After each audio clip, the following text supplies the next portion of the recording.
Standing before the weathered barn that had been in my family for 3 generations, I felt the weight of responsibility settle on my shoulders. Grandfather had passed 6 months ago, leaving me his 40-acre farm in rural Kentucky. The main house was decent, but this barn, his pride and joy, had seen better days. The red paint had faded to rusty brown, and several boards hung loose. The roof sagged in places, and weeds claimed the foundation.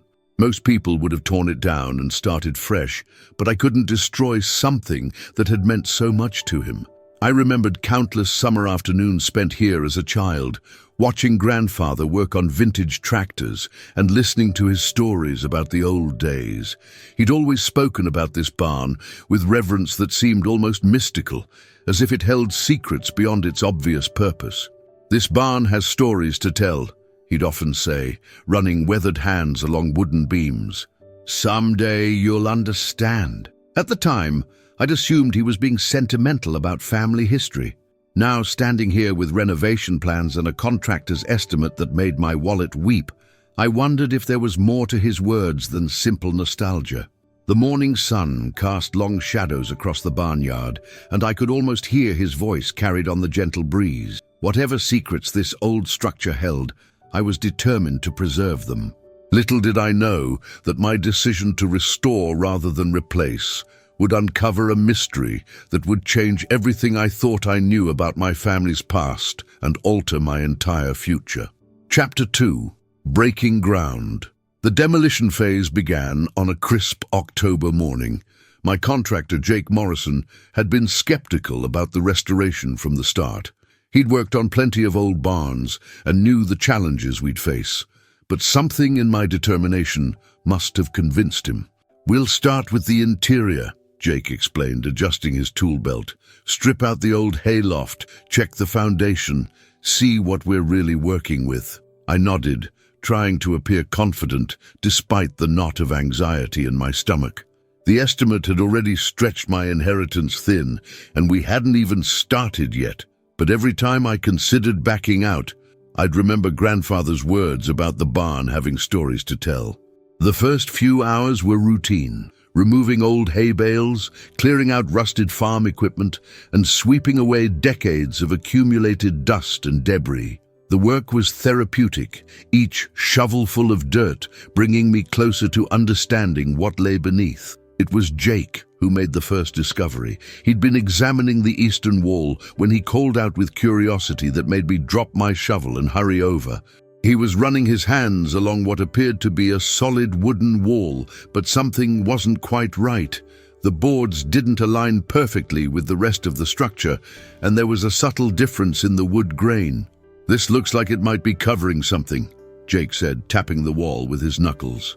The sound was hollow, distinctly different from the solid thud of the surrounding walls. My heart began to race as I realized we might have found our first real clue to whatever secrets grandfather had hinted at all those years ago.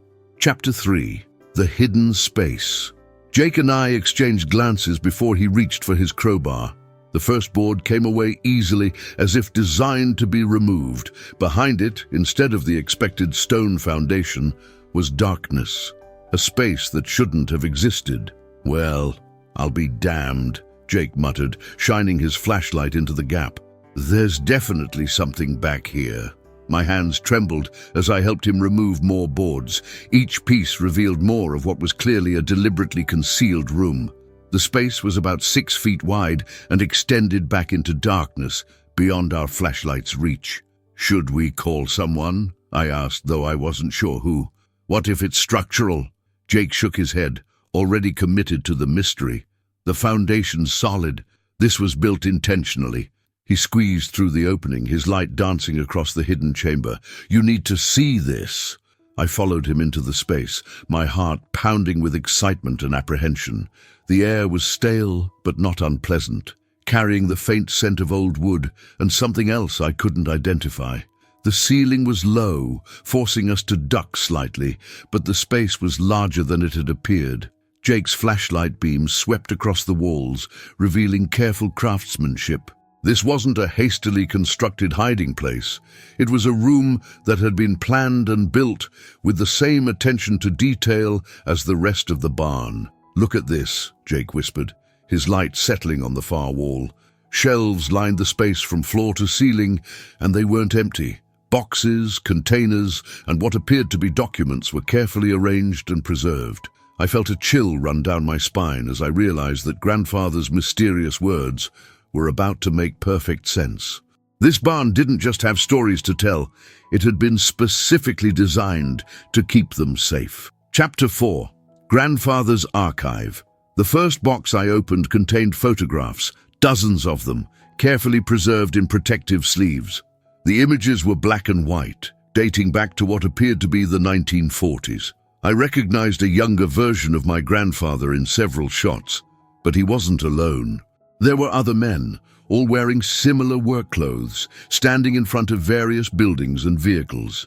"These look like they're from World War II, Jake observed, looking over my shoulder at a photo of my grandfather standing beside what appeared to be a military truck. But that couldn't be right. Grandfather had always told us he'd spent the war working the farm, providing food for the war effort. He'd never mentioned military service or leaving Kentucky. Yet here was photographic evidence suggesting otherwise. The next box contained documents, letters, official-looking papers with government seals, and what appeared to be maps. My hands shook as I unfolded one of the letters, dated 1943 and addressed to Agent Thompson.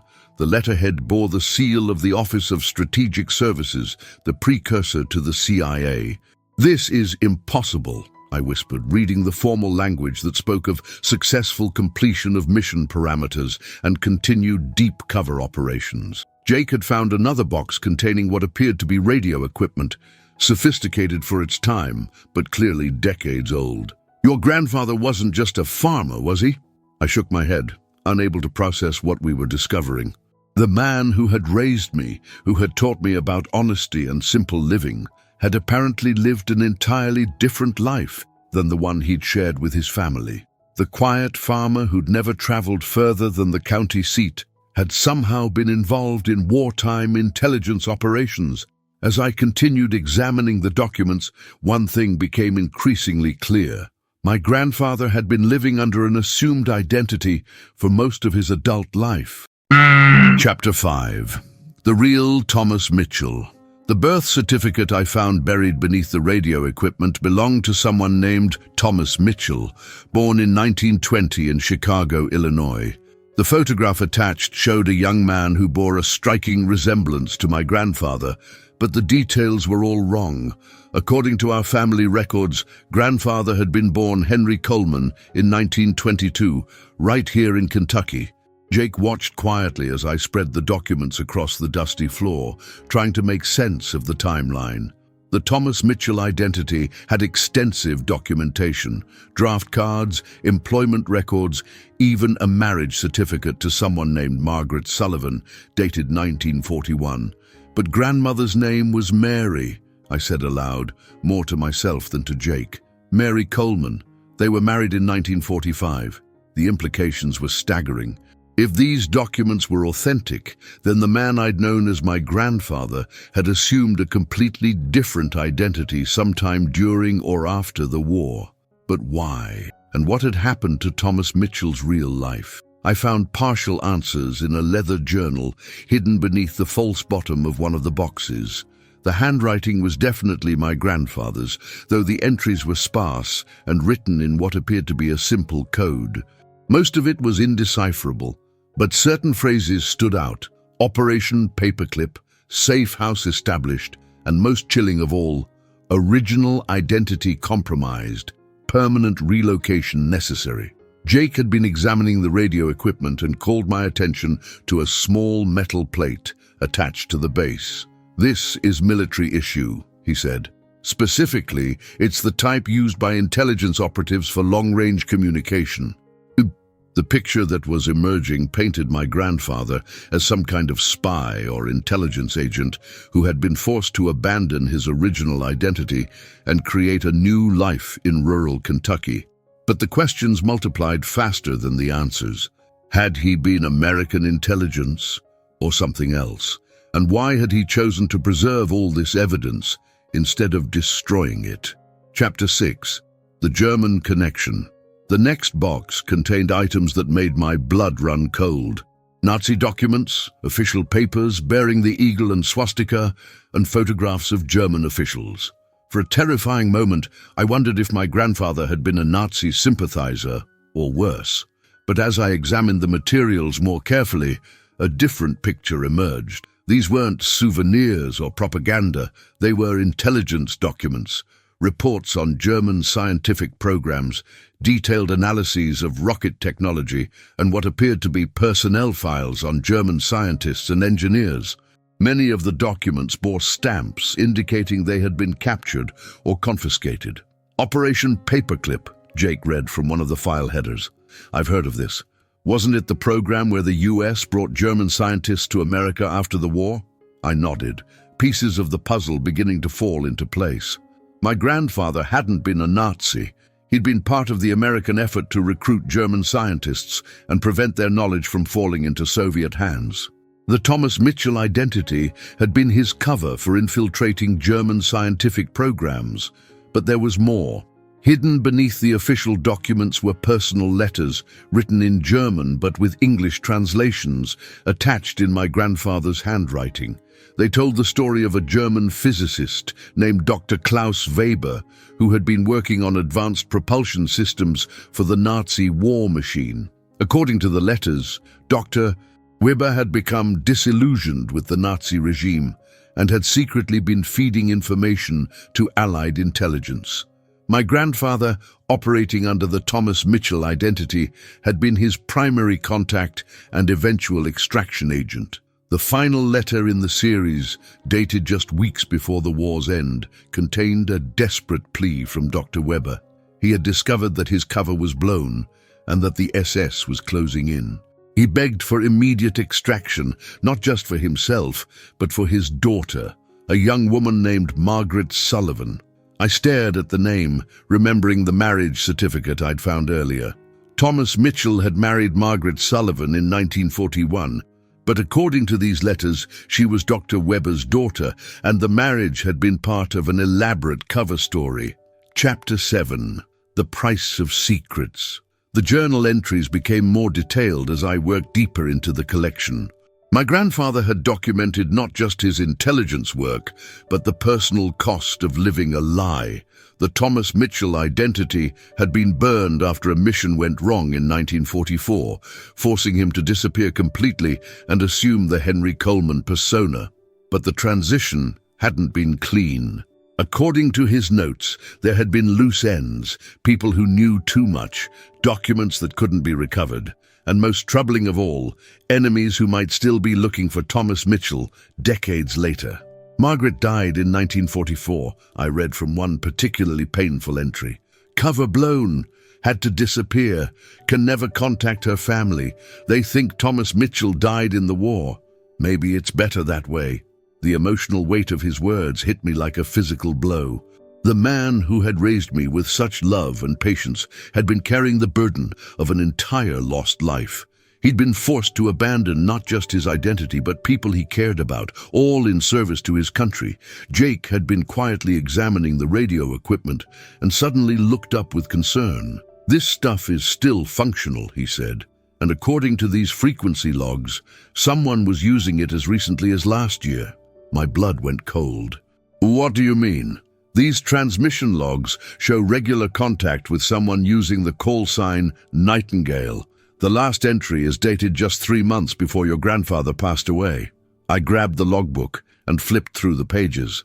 The entries were brief and cryptic, but they clearly showed ongoing communication with an outside party. Someone had known about my grandfather's secret identity, and they'd been in regular contact right up until his death. The implications were terrifying. If my grandfather had been maintaining contact with someone from his intelligence days, it meant that the past he'd tried so hard to bury might not be as dead as I'd assumed. Chapter 8. Nightingale's Message. We found the answer in a manila envelope marked "Urgent, open only in emergency." Inside was a letter dated just 1 week before my grandfather's death, written in his familiar handwriting, but with an urgency I'd never seen before. "My dear grandson," it began, "if you're reading this, then you've found my secret and I am no longer here to explain it. I had hoped to take these secrets to my grave, but recent events have made that impossible." The letter went on to explain that Nightingale was Dr. Webber's daughter, the same Margaret Sullivan from the marriage certificate. She had survived the war and had been living under a new identity in Canada for the past 70 years. But someone had been asking questions about Thomas Mitchell, and she'd reached out to warn my grandfather that their old enemies might still be active. "There are people who would kill for what's in this room," the letter continued, "not for the historical value, but for what Dr. Webber discovered in those final days of the war. The propulsion technology he was developing wasn't just advanced, it was revolutionary. And the prototype he built is still out there somewhere." My hands trembled as I read the final paragraphs.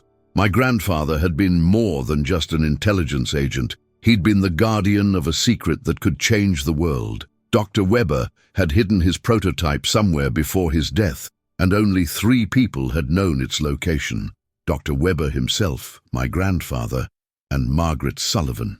"Now that I'm gone," the letter concluded, "you and Margaret are the only ones left who can find it. But be warned, there are others looking for it too, and they won't hesitate to use violence to get what they want. Trust no one except Nightingale. She will contact you when it's safe." Jake had gone pale as he listened to me read. "This is way bigger than just family history," he said quietly.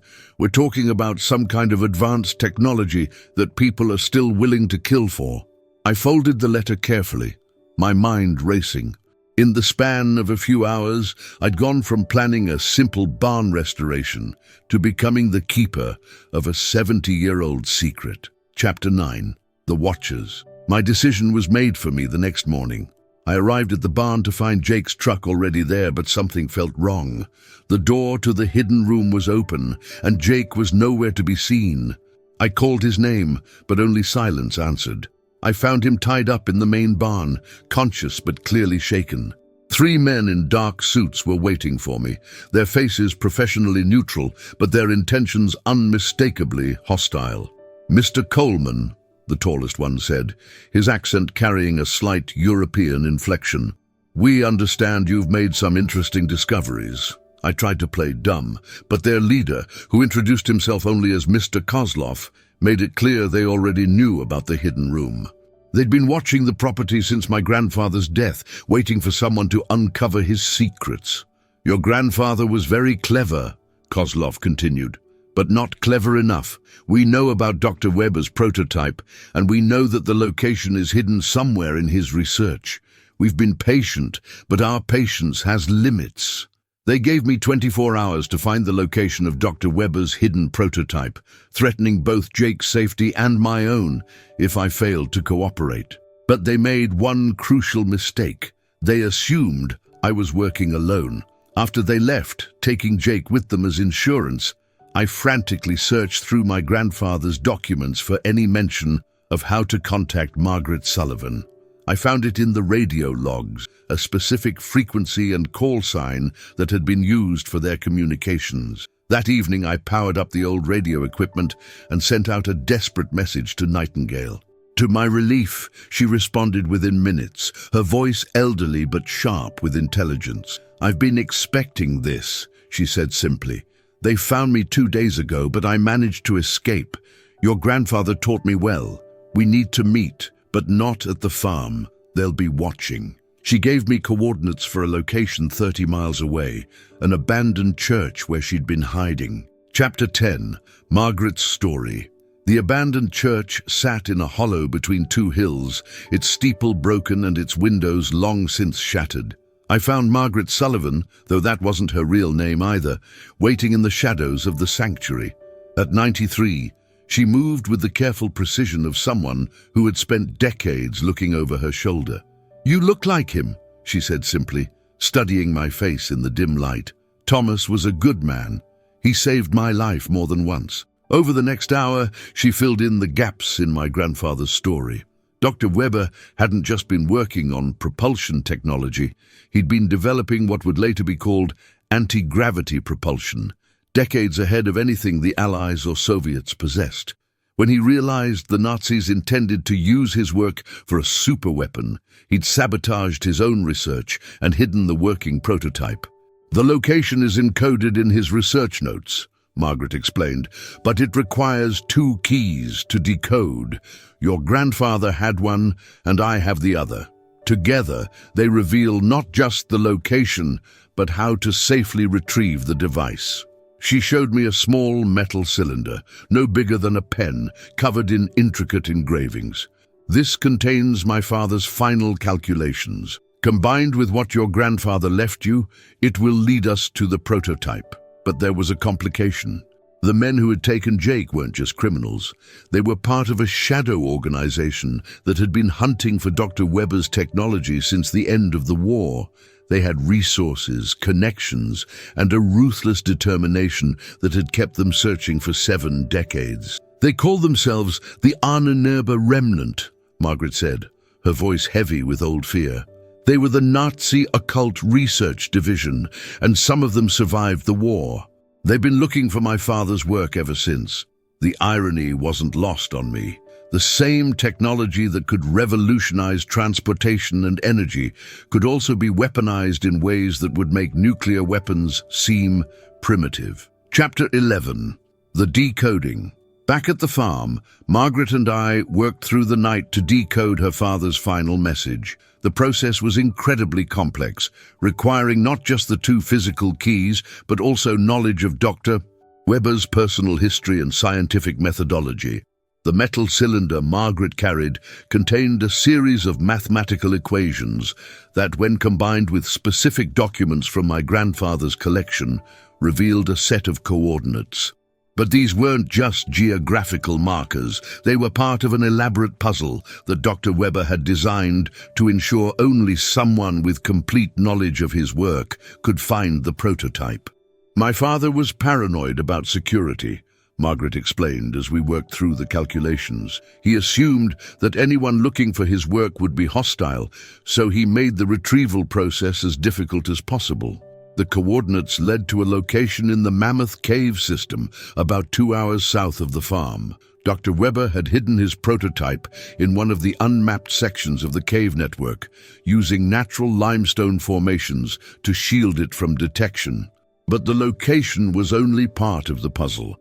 The prototype itself was protected by a series of mechanical safeguards that required specific knowledge to disarm. According to Margaret's father's notes, any attempt to force access would trigger a self-destruct mechanism that would not only destroy the device, but potentially cause a cave-in. "We'll have one chance to get this right," Margaret said, studying the complex diagrams her father had drawn. "If we make a mistake, the prototype will be lost forever." As dawn approached, we finalized our plan. Margaret would guide me to the cave location and help me navigate the safeguards, while I would handle the physical aspects of the retrieval. But first, we had to deal with Kozlov and his men. I called the number they'd given me and arranged to meet at a truck stop halfway to the cave system. The plan was simple. I would tell them I'd found the location and offer to lead them to it, buying time to rescue Jake. Chapter 12. The Confrontation. The truck stop was nearly empty at 6 in the morning, just a few long-haul drivers grabbing coffee before hitting the road. Kozlov arrived with 2 of his men and Jake, who looked tired but unharmed. I could see the relief in his eyes when he spotted me. "Do you have the location?" Kozlov asked without preamble. I nodded, pulling out a map with false coordinates marked in red. "It's in the cave system, about 3 hours from here, but the prototype is protected by booby traps. I'll need to guide you through them personally." Kozlov studied the map carefully, then looked up at me with suspicion. "You seem very cooperative for someone whose friend was just kidnapped." "I'm not a hero," I replied, trying to sound defeated. "I just want this to be over. Take the technology, leave us alone, and we'll pretend this never happened." He seemed to buy the act, but insisted that Jake remain with one of his men while the rest of us went to the cave. It wasn't ideal, but it was better than having all of them together when we made our move. The drive to Mammoth Cave gave me time to refine the plan with Margaret, who was hidden in the back of my truck under a tarp. The false coordinates I'd given Kozlov would lead us to a section of the cave system that was both dangerous and well monitored by park rangers. But as we approached the cave entrance, I realized that Kozlov was more prepared than I'd anticipated. He had additional men waiting at the site, along with professional spelunking equipment and what appeared to be military-grade communication gear. "This isn't just a treasure hunt for them," Margaret whispered as we watched the setup from a distance. "They're planning something much bigger." I was beginning to understand that Dr. Weber's prototype was just the beginning. If Kozlov's organization had been searching for this technology for 70 years, they had to have a specific plan for how to use it. Chapter 13. The Final Gambit. The false coordinates led us deep into a section of Mammoth Cave that was officially closed to tourists. As we descended into the limestone passages, I could feel the weight of the earth above us and the pressure of the deception I was trying to maintain. Kozlov had brought sophisticated scanning equipment, clearly expecting to find something significant. When we reached the chamber I'd marked on the fake map, his men immediately began setting up their gear, while I pretended to search for the entrance to Dr. Weber's hiding place. "There should be a concealed passage here," I said, running my hands along the cave wall. The notes mentioned a specific rock formation. It was Margaret who saved us. She'd been monitoring the park ranger communications on a handheld radio, and she suddenly appeared at the cave entrance, shouting about a gas leak emergency that required immediate evacuation. In the confusion that followed, I managed to signal Jake, who broke free from his guard and helped me overpower one of Kozlov's men. We escaped through a side passage that Margaret had scouted earlier, leaving Kozlov and his team to deal with the arriving park rangers. But we weren't safe yet. The real location of Dr. Weber's prototype was still out there, and Kozlov would eventually realize he'd been deceived. We had maybe a few hours before he regrouped and came after us again. Margaret led us to the actual coordinates, a remote section of the cave system that required rappelling equipment to access. The prototype was exactly where her father's notes had indicated, sealed in a waterproof container and protected by an ingenious mechanical lock that required both scientific knowledge and physical dexterity to open. The device itself was smaller than I'd expected, about the size of a briefcase but weighing almost nothing. Dr. Weber's anti-gravity technology was elegant in its simplicity, though I knew I was looking at something that could revolutionize human civilization. "What do we do with it now?" Jake asked, as we carefully packed the prototype for transport. Margaret smiled, the first genuine expression of joy I'd seen from her. "We finish what my father started. Thank you so much for listening to this incredible journey of discovery and family secrets. It's amazing how a simple restoration project can uncover mysteries that span generations and change everything we thought we knew about our loved ones. I'd love to hear from you in the comments below. Please let me know what part of the world you're listening from. If you enjoyed this tale of hidden histories and family mysteries, please consider subscribing to the channel. Until next time, keep exploring, and remember, sometimes the most extraordinary secrets are hidden in the most ordinary places.